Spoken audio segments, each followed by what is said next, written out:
Halo Kanisian, selamat berjumpa kembali pada pelajaran kimia ya. Jadi ini sengaja pelajaran kimia materinya saya berikan video karena kita mengejar materi. Jadi silahkan belajar lewat video ini. Nanti di kelas kita akan lebih banyak membahas latihan soal ya. Karena latihan soal itu agak lebih sulit untuk dibahas lewat video ya. Jadi nanti latihan soal itu akan dibahas di kelas, dan kalau masih kurang nanti ada tutorial ya, ada jam tambahan untuk latihan. Oke, anyway, kita sekarang masuk ke materi hukum Gay-Lussac ya. Hukum Gay-Lussac ini dia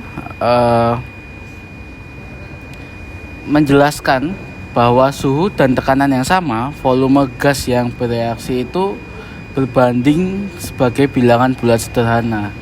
Maksudnya gimana Pak? Jadi koefisien dari gas ya, koefisien gasnya itu sebanding gitu ya. Koefisien gas A sebanding dengan koefisien dengan volume gas A gitu ya. Misalkan gini ya, simpelnya nih. 2 liter gas hidrogen bereaksi dengan 1 liter gas oksigen membentuk 2 liter uap air ya. Jadi karena ini 2 liter ya, 2 banding 1 banding 2. Nah ini volumenya ini berbanding sama dengan koefisiennya. Jadi maka dari volumenya itu kita bisa tahu koefisien persamaan reaksinya berapa. 2, 1, 2 gitu. Karena koefisiennya itu sama dengan volume gas tersebut ya. Atau bisa disederhanakan sebenarnya ya. Yang penting bilangannya bulat dan sederhana. Jadi misalkan nanti volumenya koma-koma, itu disederhanakan jadi bilangan bulat yang sederhana gitu ya. Jadi ini udah setara gitu ya. Udah setara, bisa dilihat dari volumenya gitu.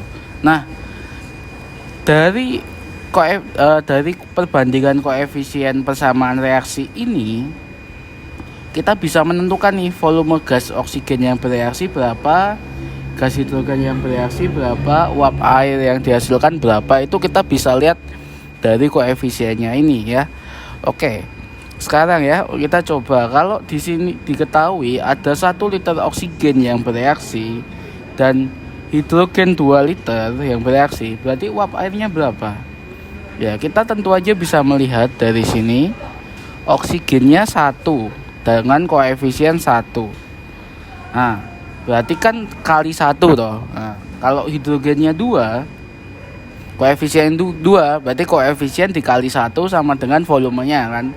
Jadi perbandingannya 1 banding 1. Maka dari itu volume uap airnya berapa? Iya, ikutin aja koefisiennya ya. Berarti volume uap airnya 2 gitu.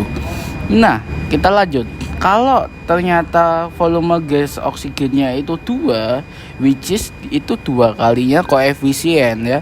Itu 2 kali lipatnya koefisien. Berarti kita bisa cek, mesti uap airnya 4. 4 itu adalah 2 kalinya dari koefisien uap air, yaitu 2 kalinya. Maka kita bisa tahu hidrogennya berapa. Oh, 2 ini koefisien dikali 2, berarti ketemunya berapa teman-teman? Iya, sama ya, 4. Gitu aja ya, sangat simpel. Terakhir. Ini kalian punya uap air 6. Kita punya 6 ya, tapi koefisiennya di sini 2. Berarti berapa kalinya? Iya, 3 kalinya teman-teman. 3 kalinya, berarti yang lain juga 3 kalinya. Kalau O-nya ini koefisien 1, berarti volumenya berapa? Iya, volumenya 3 ya. Terus kalau volume hidrogennya berapa? 2 kali 3, berarti 6. Oke.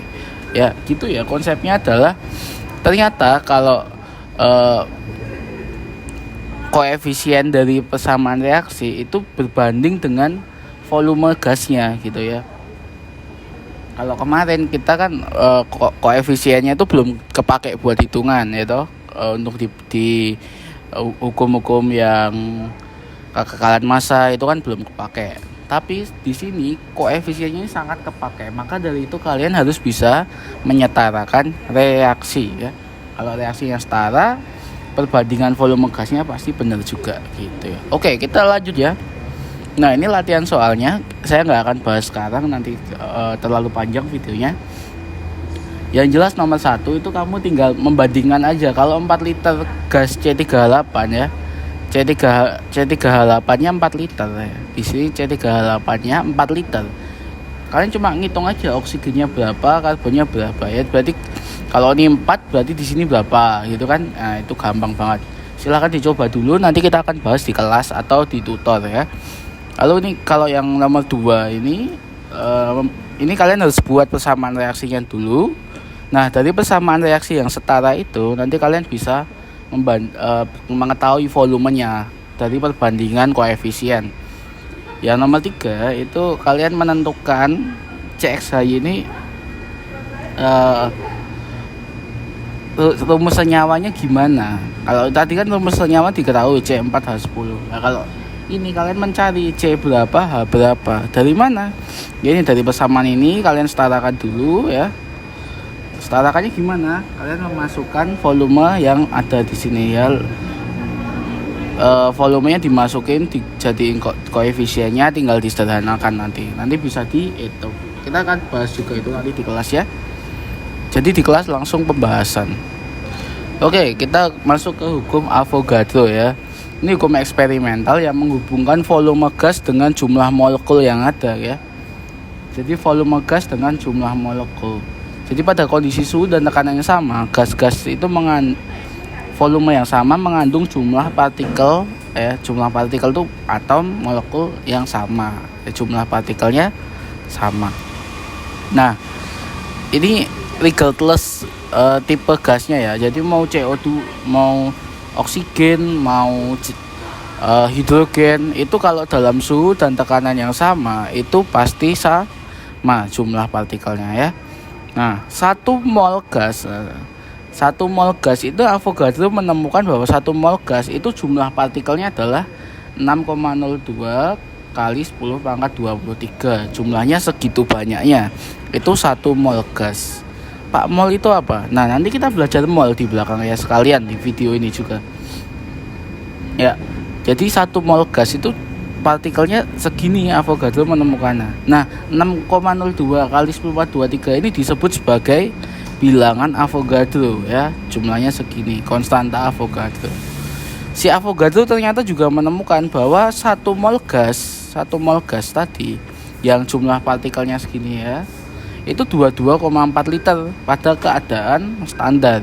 Standar itu 0 derajat ya, 1 atm, suhu 0 derajat, tekanan 1 atm. Kalau 1 mol gas itu kalau di kondisi ruangan ya 24 liter. Kondisi ruangan itu room temperature ya 25 derajat ya. 25 derajat, tekanan tetap 1 atm. Itu volumenya 24 liter gitu ya. Nah, hipotesis Avogadro ini dulunya disebut hipotesis karena waktu dia mengungkapkan itu belum bisa dibuktikan, tapi sekarang sudah bisa dibuktikan. Jadi namanya jadi hukum Avogadro. Gitu ya. Intinya Avogadro adalah 1 mol gas itu berisi 6,02 kali 10 pangkat 23 partikel ya. Partikel itu bisa atom, bisa molekul ya. Kalau misalkan ini gas oksigen O2, nah itu berarti ada 1 mol oksigen ya, 1 mol O2, 1 mol O2 itu ada 6,02 molekul ya, 0,026. Kenapa kok masih molekul satuannya? Ya karena O2. Kalau ditanya atomnya berapa? Nah, ini O2 ini kan atomnya ada 2. Berarti kalau atomnya itu berarti dikali 2 ya, jadi 12,04 gitu ya. Jadi satuannya nanti molekul atau atom, tergantung. Kalau O2 berarti satuannya molekul, kalau O berarti satuannya atom gitu ya. Oke. Nah, pada hukum ini berlaku ya V1 per N1 sama dengan V2 per N2. Ini cuma menyatakan bahwa volume itu berbanding dengan mol gas ya. Volume gas itu berbanding dengan molnya ya. Mol itu apa Pak? Nanti ada ya. Misalkan ini ya. Kalau pada suhu dan tekanan tertentu diketahui persamaan reaksi gini ya. N-nya N2 gas bereaksi dengan hidrogen jadi NH3. Nah, ini tentukan perbandingan jumlah volume dan terlibat ya. Kalau molnya itu mengikuti koefisiennya. Kalau koefisien 1 berarti molnya 1, 3 molnya 3, 2 molnya 2. Nah, karena Avogadro tadi menyatakan perbandingan mol setara dengan perbandingan gas. Jadi kalau perbandingannya ya sudah, kalau perbandingan molnya itu 1:3/2 ya perbandingan gasnya sama, masih 1:3/2. Nah, ini tergantung tinggal berapa volumenya aja gitu. Nah, latihan soalnya ini nanti kita akan bahas juga di kelas ya gitu. Oke. Di kelas dan di tutor. Nah, kita lanjut ke mol ya. Tadi kita ngomongin mol ya. Mol itu adalah banyaknya zat dengan jumlah partikel sebanyak 6,021023 buah partikel ya. Partikelnya itu bisa apa? Ya, bisa atom, bisa molekul gitu kan. Nah, massa 1 mol suatu zat itu sama dengan AR atau MR-nya. AR MR itu apa sih, Pak? AR MR itu yang ada di tabel periodik ini ya. Nah, kalau ini hidrogen AR-nya tuh ini 1,08.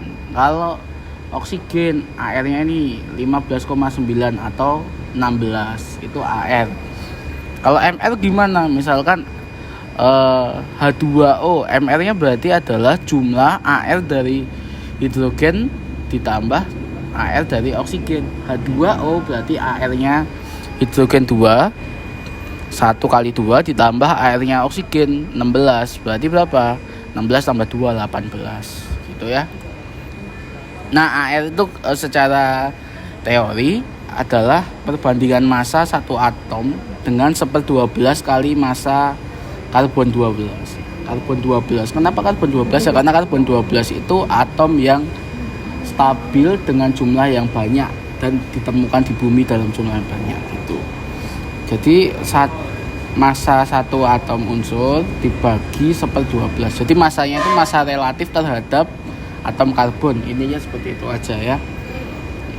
Ini jarang dikeluarkan. Ini sebenarnya yang penting kalian tahu aja asal usulnya AR yang ada di tabel periodik itu dari mana ya? Yaitu dari ini massa relatif terhadap karbon gitu. Nanti ada jadi kenapa kok koma-koma gini nilai AR-nya? Karena ada yang namanya isotop ya, kalian sudah belajar kemarin. Isotop itu adalah atom dengan simbol yang sama tapi memiliki massa atom yang beda. Protonnya sama, massa atomnya beda gitu ya. Misalkan karbon 12, karbon 13. Nah, itu nanti di rata-rata. Jadinya mempertimbangkan abundan kebanyaknya ya, ketersediaannya di bumi. Kalau makin banyak di bumi ya tinggal dikali, nanti ketemunya koma-komanya itu gitu. Nah, kita habis ini langsung lanjut ke terminal mol ya teman-teman. Terminal mol ini menjadi salah satu alasan terbesar kalian belajar konsep mol. Konsep mol ini gak akan terlalu dibahas di kelas 10 ini, tapi mungkin akan dibahas kembali nanti di kelas 11 ya, kalau yang milih kimia. Jadi mol ini ternyata itu bisa menjadi penghubung ya semacam stasiun Manggarai lah ya. Jadi kalau kalian mau ke Bekasi dari CC itu kan harus pindah kereta di terminal Manggarai ya, seperti sama kayak gitu ya. Ini misalkan CC mau ke Bekasi, pindah kereta ke Manggarai. Nah, terminal mol ini bacanya gimana? Bacanya gini. Kalau dari massa mau dijadiin ke mol, kalian ikutin panahnya. massa mau ke mall dibagi dengan AR atau MR. Kalau mol mau dijadiin massa itu dikali aja dengan AR atau MR. Kalau jumlah partikel, nah ini yang Avogadro tadi. Jumlah partikel mau ke mol, mau dijadiin mol tinggal dibagi bilangan Avogadro. Kalau mol mau ke jumlah partikel tinggal dikali bilangan Avogadro. Kalau mau dijadiin molaritas. Nah, molaritas ini apa, Pak? Molaritas itu satuan konsentrasi suatu zat ya. Misalkan NaOH atau natrium hidroksida 1M. Nah, itu 1M itu atau 1 molaritas. Itu satuan konsentrasi suatu zat dalam larutan ya. Larutan. Nah, misalkan kalian mau ngitung molaritas suatu zat itu dari mol, ya udah tinggal dibagi volumenya larutan tersebut. Misalkan 2 mol NaOH dalam 100 mili, ya udah berarti 2 mol dibagi 100, nanti ketemunya berapa? 0,02 m ya, kayak gitu. Kalau molaritas mau ke mol ya tinggal dikali volumenya ya, kayak gitu. Nah, yang terakhir ini volume gas. Jadi volume gas itu bisa dihitung mol dikali STP, LTP atau PT ya. STP ini tadi standar temperature pressure ya. Kalau mol 1 mol gas dalam STP dihitung volumenya ya tinggal dikali 22,4. Kalau LTP room temperature tinggal dikali 24. Kalau kebalikannya tinggal dibagi gitu. Terus kalau dia tidak ada di standar temperatur atau di room temperatur, dia menggunakan rumus ini. PV sama dengan nRT. P itu tekanan, V itu volume, sama dengan N itu molnya, R itu ini konstanta 0,082, T itu suhunya, kayak gitu. Suhunya ya. Jadi PV nanti misalkan dicari V-nya kan, berarti tinggal PV sama dengan nRT. V sama dengan nRT per ya P. Ya, P ini jadi membagi di sini kayak gitu aja. Jadi kalau kalian mau misalkan dari massa suatu zat, misalkan NaOH itu mau dijadiin cari molnya, ya udah dibagi dulu sama MR-nya. Lalu kalau mau dijadiin molaritasnya tinggal dibagi lagi sama volumenya. Gitu ya. Nanti kita akan menggali lebih dalam lagi di contoh-contoh soalnya. Contoh soal nanti akan dibahas di kelas atau di tutor ya. Yang jelas kita akan ulangan setelah lebaran gitu. Nah, ini contoh soalnya bisa kalian pelajari dulu ya nanti. Ini videonya bisa di pause, kalian bisa coba latihan soal ya. Kalau kayak gini gimana? Caranya gimana, Pak, ngerjainnya? Gampang, tinggal lihat terminal molnya aja ya. Tinggal dikali atau dibagi sesuai dengan arahnya di situ ya. Kayak gitu. Oke. Ya, materinya selesai ya. Ternyata perhitungan kimia itu saling berhubungan dan menjadi dasar konsep mol itu tadi ya. Oke, sekian, terima kasih dari saya. Sampai berjumpa besok di kelas. Kita akan latihan pembahasan contoh-contoh soal ya. Dan kalau misalkan masih kurang waktunya, kita akan tutor ya. Oke, sekian, terima kasih semuanya. Terima kasih. Salam belajar keras.